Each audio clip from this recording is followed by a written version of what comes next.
One is all the people who are plumbing the depths of the human genome have discovered two variances which appear to be very high predictors of vulnerability to diabetes. And this is really important in the aftermath of a recent study predicting that as many as 1 in 3 children born in this decade may develop diabetes. When the rising rates of childhood obesity have given us statistically significant numbers of children with what we used to call adult onset diabetes, something that never happened before. Last year we had a 9-year-old in Harlem, where my office is, diagnosed with type 2 diabetes. So finding these mysteries is important, and if we can do something to head this off, it will avoid running the risk that the youngest generation of Americans could become the first to have shorter lifespans than their parents. It's a big deal. Then a couple of days after that, I picked up the paper and I read that in one of the 100 stars closest to our own solar system, of all the hundreds of billions of bodies in the universe, one of the 100 closest to us, there is a planet orbiting which appears to have atmospheric conditions so close to our own that life might be possible.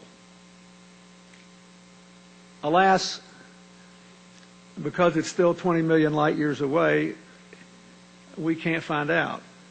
That is, unless you know some family here in Galesburg that's willing to commit 3 or 4 generations on a spaceship. Otherwise, we'll just have to wait for them to come to us. But it's a stunning time. And the more we learn about all this, the more those of you who have a good education can take advantage of it. It's a more interesting time. Think about the difference in what this student body looks like and what it looked like when Mr. Lincoln got his honorary degree. Or what it looked like when Presidents McKinley and Taft were around here.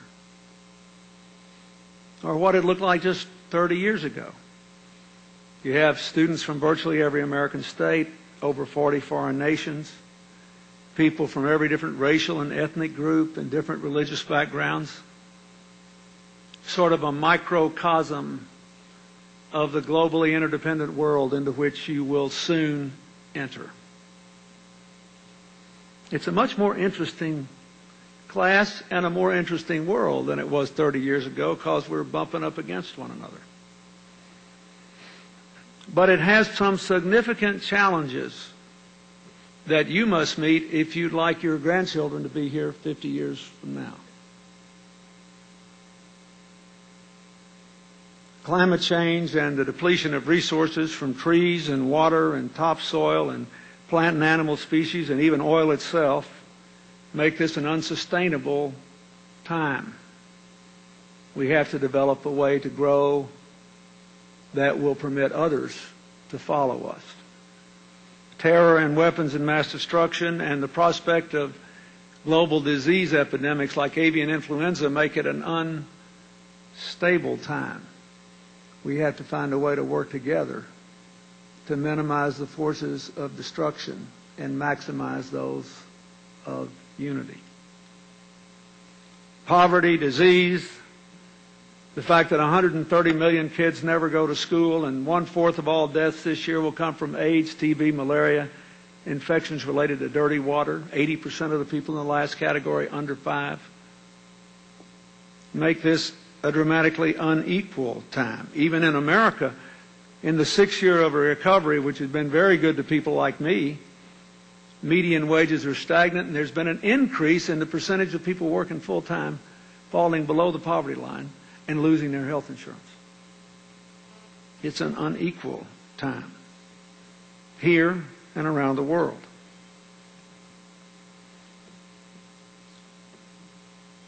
Complicating our ability to do what we need to do to deal with unsustainable, unstable, and unequal factors is the prevalence of a politics that is far more primitive at home and around the world than the problems it must confront. and one which tends to lag behind the consciousness of people who are thinking about what's going on. We tend to be divided by, all around the world, religious, political, even psychological divisions.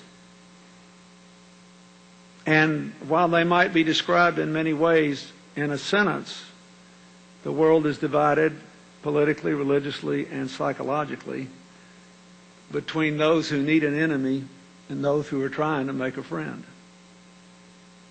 Between those who believe our differences matter more than our common humanity and those who believe our differences make life interesting and aid the search for truth. But our common humanity must always matter more. Therefore, your first decision must be into which camp you will plant your banner. Do you need an enemy? Or, like Lincoln, will you accept one only if there is no other alternative? Do you relish your differences, but do you recognize that your common humanity is more important? Is your very identity caught up in the idea that you have to look at some other people with negative reference for religious, political, or other reasons? Or do you feel more fulfilled when you look with pride on someone else's accomplishments and identify with their longings, their dreams, their successes, and their disappointments? All the education in the world, all the knowledge in the world will not empower you to solve the problems of the current day or guarantee that your grandchildren can be in a place like this 50 years from now if you don't answer that first question in the right way.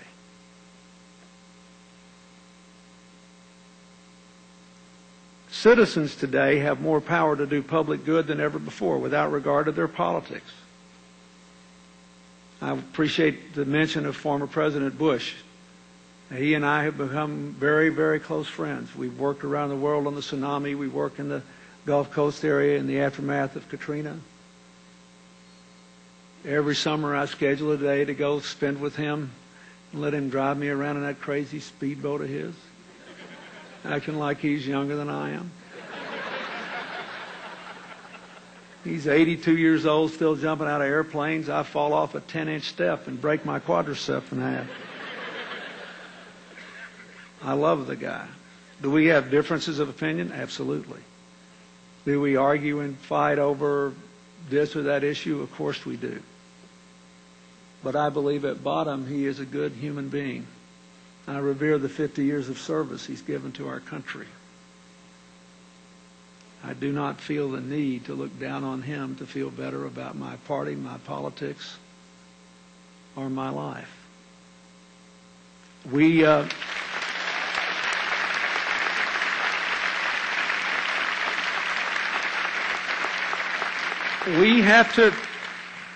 to all be aware of this.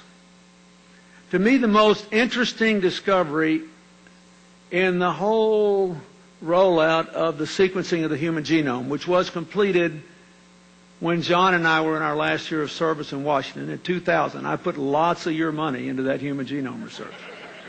I wanted to get to the end of the road before I left office.